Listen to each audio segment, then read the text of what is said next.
नमस्कार दोस्तों, welcome to current affairs. Now इस वीडियो में हम बात करेंगे ब्लैक फंगस के बारे में, जिसको म्यूकोरमाइकोसिस कहा जाता है। और काफी ज्यादा इससे डर ये था कि इसके अंदर जो फर्टिलिटी रेट है वो आपका 50% है। मतलब कि 50% चांसेस है कि यहाँ पर लोगों की मृत्यु हो सकती है अगर ये डिसीज हुआ तो। अब आप देखिए, ब्लैक फंगस के बाद एक और फंगस यहाँ पर सामने आया है, वो है आपका व्हाइट फंगस। और ये बताया जा रहा है कि ब्लैक फंगस से भी ज्यादा डेडलियर है। यहाँ पर आप न्यूज देख पाओगे, न white fungus which is more dangerous than black fungus hit India. ये भी आप देख सकते हो, द न्यू इंडियन एक्सप्रेस का आर्टिकल है, after black fungus Bihar reports 4 cases of white fungus in Patna. जिसके बारे में जानेंगे एग्जैक्टली है क्या। ध्यान रखिएगा, अभी के लिए ये आपकी डेवलपिंग स्टोरी है। यहाँ पे जो भी इंफॉर्मेशन है मेरे पास, जो भी रिसर्च मैंने किया है, वो सारी चीजें मैं आपको यहाँ पर बताने वाली हूँ। तो सबसे पहले यहाँ पर एग्जैक्टली हुआ क्या है, हम ये देख लेते हैं।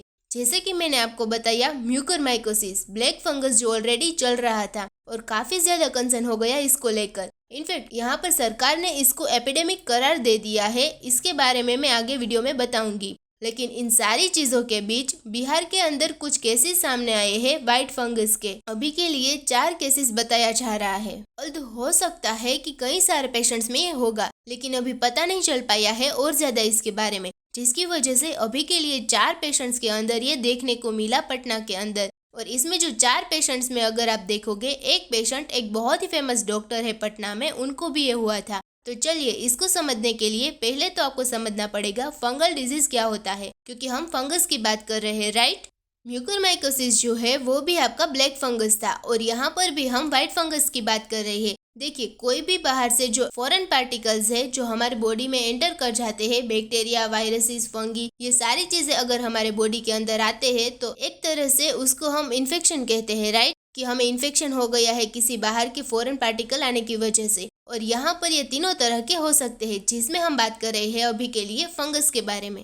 क्योंकि जो कोरोना है वो आपका वायरस कहलाता है और यहाँ पर फंगस है। और फंगस तो देखिए बहुत ही कॉमन डिजीज है। ऐसा नहीं है कि यहाँ पर कोई अलग से अचानक से कुछ आ गया है। फंगस आपने देखा होगा, रैशेस वगैरह आपकी बॉडी में हो जाती है, हीचिंग होती है, तो ये ज्यादातर बहुत डेंजरस नहीं होते हैं। लेकिन कुछ ऐसे होते हैं एनवायरनमेंट के अंदर जो कि हार्मफुल होते हैं हमारे हेल्थ के लिए। और स्पेशली वो फंगस जो हमारे लंग्स के अंदर एंटर कर जाते हैं, जिसकी वजह से यहाँ पर काफी ज्यादा इलनेस हो जाती है, ट्यूबरक्यूलोसिस के चांसेस होते हैं। ये काफी ज्यादा खतरनाक होते हैं, उससे हमें सावधानी रखनी है। अब देखिए, ये जो व्हाइट फंगस है ये ऑलमोस्ट बताया जा रहा है कि ब्लैक फंगस के ही सिमिलर है। जैसे मैंने आपको बताया कि हमारे पास अभी बहुत सारी जानकारी इसके बारे में नहीं है, लेकिन डॉक्टर्स का ये कहना है कि ब्लैक फंगस जैसा ही है। तो ब्लैक फंगस क्या है, बेसिकली इसको शॉर्ट में जान लीजिए। ये एक ग्रुप ऑफ मोल्ड्स की वजह से होता है। मोल्ड क्या होता है, आपने देखा होगा कई सारे ब्रेड वगैरह बेकरी प्रोडक्ट्स में आपको इस तरह के स्ट्रक्चर देखने को मिलते हैं। तो ये मोल्ड्स होते हैं, राइट। तो इसी में ही एक मोल्ड्स का प्रकार है जिसको कहा जाता है म्यूकोरमाइसेट्स, और इसी की वजह से म्यूकोरमाइकोसिस आपको देखने को मिलता है। पहले इसको ज़ाइगोमाइकोसिस भी कहते थे। अच्छा, इसमें एक और चीज है, काफी लोगों का प्रश्न आ रहा था कि ये जो आपका फंगस है ये कहाँ से आता है। आई एम श्योर कि कई लोग ये क्वेश्चन पूछ रहे थे। देखो, ये फंगस हमारे एनवायरनमेंट में रहता है, हमारे आसपास किसी भी चीजों के ऊपर प्लांट होगा या कहीं पर भी आपको देखने को मिलेगा। ऐसा नहीं है कि बहुत रेयर है, ये फंगस है, रहता है। लेकिन क्या होता है ना कि वो हमें उतना हार्म नहीं कर पाता है नॉर्मल सर्कमस्टेंस में। अभी जो कोविड का सर्कमस्टेंस चल रहा है, उस केस में उन सभी पेशेंट्स जिनको कोविड हो गया है उनको ये ज्यादा अफेक्ट कर रहा है। और यहाँ पर क्या होता है, जब आपकी इम्यूनिटी जो है कम हो जाती है, आपको पहले से ही कोई डिजीज है, तो आपके ऊपर ज्यादातर खतरा रहता है कि इस तरह के फंगल डिजीज हो सकते हैं। अदरवाइज नॉर्मल केस में ये पाए जाते हैं हमारे एनवायरनमेंट के अंदर, और ज्यादातर हमें ये अटैक कभी करते हैं, लेकिन ऐसा कुछ प्रॉब्लम नहीं होता है, राइट। और यहाँ पर एक और चीज ध्यान रखने वाली है कि ये जो ब्लैक फंगस हो गया, व्हाइट फंगस हो गया, इसका क्विक डायग्नोसिस बहुत ही इम्पोर्टेंट है। देखिए, सबसे पहले तो आपको पता लगाना है कि ये हुआ है कि नहीं आपको, और पता चल गया तो यहाँ पर ट्रीटमेंट जरूरी है। अगर इसमें डिले किया गया तो काफी ज्यादा फेटल हो सकता है। तो ये जैसा मैं आपको बता रही थी, जो व्हाइट फंगस है अभी के लिए डॉक्टर्स के द्वारा बताया गया है, it is similar, almost similar to black fungus. लेकिन एक यहाँ पर डिफरेंस ये है कि इसको व्हाइट फंगस क्यों बोला जा रहा है, क्योंकि ये ज्यादा डेडलियर है, ज्यादा डेंजरस है ब्लैक फंगस से। इसकी वजह से इसको लेकर थोड़ी सी कंसर्न बढ़ रही है, और ये ज्यादातर उन पेशेंट को अफेक्ट कर रहा है जो इस समय कोविड-19 से रिकवर हुए हैं। देखो, कोविड-19 आप रिकवर कर रहे हैं उसका मतलब क्या है? वो पेशेंट्स जिनको स्टेरॉइड्स दिया गया है, आपने देखा होगा बहुत सारे मेडिसिन दिए जा रहे हैं। इनकी वजह से क्या हो रहा है कि उनकी जो शरीर की शक्ति है, जो क्षमता है, नेचुरल जो इम्यूनिटी होती है ना, वो कमजोर हो जाती है स्टेरॉइड्स वगैरह देने से। और इसी की वजह से बहुत सारे डॉक्टर्स ने यहाँ पर रिकमेंड किया है कि ये जो स्टेरॉइड्स वगैरह है उसका मिनिमम यूज किया जाए। और बहुत ज्यादा डॉक्टर अच्छे से उसकी सलाह करे तभी यहाँ पर उसको लेना चाहिए, ठीक है? तो ये चीज आपको समझना है। लेकिन नेक्स्ट क्वेश्चन आपके मन में आएगा कि मैं जो आपसे कह रही हूँ कि ये जो व्हाइट फंगस है वो डेडलियर है, मतलब यही डिफरेंस हुआ ना ब्लैक फंगस और व्हाइट फंगस में? ऑलमोस्ट सेम है, लेकिन ये ज्यादा डेडलियर है, तो किस टर्म में डेडलियर है? डेडलियर का मतलब क्या हुआ? देखो, जो ब्लैक फंगस है वो आपको ज्यादातर लंग्स के अंदर इन्फेक्ट करता है, मतलब एक तो लंग्स हो गया, और अपर बॉडी पार्ट्स जो है ना, ब्रेन वगैरह में कई बार बताया जा रहा है चला जाता है। सबसे पहले नोज के थ्रू एंटर करता है और ये आपकी लंग्स में चला जाएगा, और आपका जो टीथ, माउथ, इस तरह के कहीं कहीं देखने को मिलते हैं।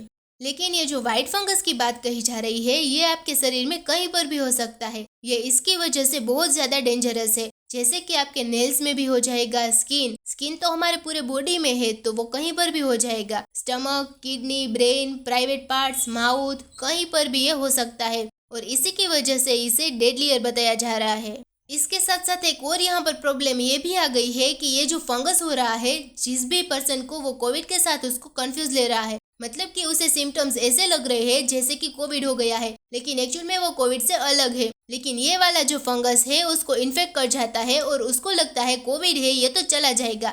अब आप यहाँ पर देख सकते हो कि जैसे उस पर्सन को चेस्ट पेन होने लगता है और शॉर्टनेस ऑफ ब्रीथ होने लगती है, तो ऑक्सीजन की कमी हो गई, तो ज्यादातर लोगों को आज के डेट में यही लगेगा ना कि कोविड हो गया है, और इसी की वजह से और कंफ्यूज हो जा रहे हैं और इसके बारे में पता नहीं चल पा रहा था। लेकिन यहाँ पर क्या हुआ कि ये जो 4 पेशेंट्स है पटना में, उनका भी यही सिम्टम्स था, उनको भी यही लग रहा था कि कोविड है, लेकिन जब उनकी बार बार जांच की गई तो उनमें कोविड पॉजिटिव नहीं पाया गया। जो SARS-CoV-2 है, नॉर्मल कोरोना वायरस, ये नहीं पाया गया। तब जाकर डॉक्टर्स ने इसे डिटेल्स में देखा, जो सिटी स्कैन वगैरह होता है हाई रिजोल्यूशन वाले, उसके थ्रू यहाँ पर पता चला कि इनको फंगल हो गया है, और इसी को व्हाइट फंगल बोला गया है अभी के लिए डॉक्टर्स के द्वारा। और यहाँ पर यही बताया जा रहा है कि जो हाई रिजोल्यूशन वाले सिटी स्कैन होते हैं, कंप्यूटेड टोमोग्राफी, उसके माध्यम से इसको बताया जा सकता है। और इसके अलावा प्रॉब्लम ये भी है, जैसा मैंने बताया है कि कोविड के साथ कंफ्यूज कर सकते हो, और बाकी ये हमारे बॉडी के किसी भी पार्ट्स में हो सकता है। इसी की वजह से यहाँ पर हम दूसरे डिसीज के साथ कंफ्यूज कर सकते हैं। ऐसा लगेगा कि नॉर्मली चक्कर आ रहा है, हमारे बॉडी में कहीं पर पेन हो रहा है, लेकिन हो सकता है ये वाला डिजीज हो।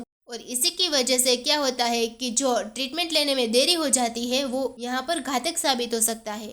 लेकिन यहाँ पर क्वेश्चन ये आएगा, सिम्टम्स क्या है, हम कैसे पता लगाए? मैंने आपको बता तो दिया डेंजरस है, लेकिन सिम्टम्स क्या है? देखो, CDC जो US का डिजीज कंट्रोल एंड प्रिवेंशन है, उनके द्वारा यहाँ पर बताया गया है कि ये डिपेंड करता है कि आपके कौन से बॉडी के पार्ट पर हुआ है, उसके थ्रू हम पता लगा सकते हैं। वहाँ पर अलग अलग सिम्टम्स आपको देखने को मिलेंगे, जैसे कि अगर स्किन पर हुआ है तो वहाँ पर पेनलेस बम्प आपको देखने को मिलेगा, और ये जिस भी दिन हुआ है आपको व्हाइट फंगल, उसके बाद ये जो स्किन पर पेन है ये आपको 1 वीक से लेकर 12 वीक के बीच में हो सकता है, ऐसा बताया जा रहा है। और ये धीरे धीरे से क्या होगा कि बड़ा होता जाएगा स्किन के ऊपर, तो ये आपको ध्यान रखना है, ये है सिम्टम्स। इसके अलावा आपकी लंग में ये होगा तो लंग में कफ होगा, शॉर्टनेस ऑफ ब्रीथ होगी, चेस्ट पेन होगा, फीवर होगा, और जैसे मैंने बताया ये आजकल कोविड के लगातार सिम्टम्स देखने को मिल रहा है, तो उसके साथ भी कंफ्यूज नहीं होना है।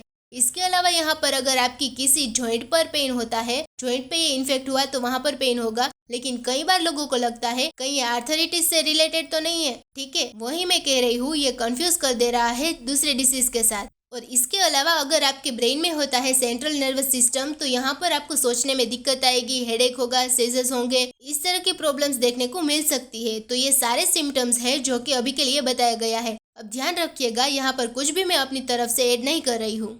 लेकिन लास्ट में यहाँ पर एक और क्वेश्चन आता है, प्रिवेंशन क्या है, हम इससे बचे कैसे? तो यहाँ पर देखिए, CDC के द्वारा अगेन ये बताया गया है कि आपको प्रोटेक्टिव क्लोथिंग वगैरह रखना है, ग्लोव्स वगैरह रखना है, लॉन्ग स्लीव्स पहन के रखना है। बेसिकली जो फंगल्स है वो आपकी बॉडी में किसी तरह से एंटर ना कर जाए। सपोज कहीं पर आपको कट हो गया, ठीक है, बॉडी में कहीं कट वगैरह हो गया, उसमें ज्यादा डेंजरस होता है कि ये फंगस कट के माध्यम से आपकी बॉडी में एंटर कर सकता है। तो ये बहुत ज्यादा ध्यान रखने वाली बात है। इसके अलावा मैं आपको एक और चीज बताऊं, यूजुअली क्या होता है ना कि सपोज हम घर में ही है और हमारे कोविड-19 का ट्रीटमेंट चल रहा है, स्टेरॉइड वगैरह दे दिया गया, कोई दूसरा रेमडेसिविर दे दिया, कुछ भी दे दिया गया, जिसकी वजह से हमारी बॉडी की क्षमता कम हो गई है और ऑक्सीजन का सिलेंडर हमारे घर में बाहर से आ रहा है और उस ऑक्सीजन के सिलेंडर पर हो सकता है ये फंगस होगा, क्योंकि ये घर में एंटर कर गया, आपको कोविड की ट्रीटमेंट चल रही है, आपको ये इन्फेक्ट कर सकता है। तो ये बहुत सारी चीजें हैं जिससे आपको ध्यान रखना है, मतलब स्वच्छता रखनी है आसपास, इन सारी चीजों का ध्यान रखना है, तभी इससे हम बच सकते हैं। जहाँ तक ट्रीटमेंट की बात है तो देखिए, अगेन मैं जैसा बताया, ये अभी इमर्जिंग डिजीज है, यहाँ पर चीजों के बारे में पता लगाया जा रहा है। क्योंकि फंगल डिजीज है तो सिंपल सा चीज है कि एंटी फंगल मेडिसिन दिया जाता है। We should not be life threatening, ऐसा ना हो कि वो मेडिसिन देकर आपका फर्दर लाइफ को थ्रेटन हो जाए, ऐसा नहीं होना चाहिए। इसके अलावा डॉक्टर्स के सलाह पर डिपेंड करता है कि ये कितना सेवियर है पर्सन के अंदर, उसके हिसाब से मेडिसिन रिकमेंड किया जाता है। तो प्लीज अपने डॉक्टर से ही इसके बारे में सारी सलाह लीजिएगा। जहाँ तक ब्लैक फंगस की बात है, जाने से पहले इसके बारे में अपडेट दे दूं।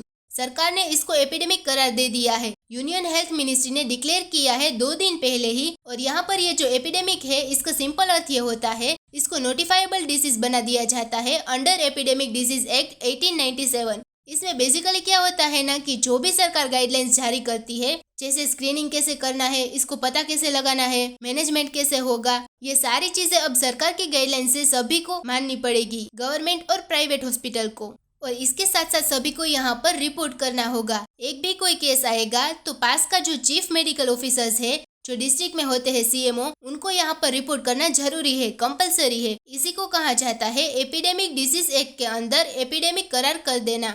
तो इसी नोट के साथ वीडियो करते हैं खत्म। उम्मीद है यहाँ पे आपको काफी कुछ जानने को मिला होगा। Thank you for listening.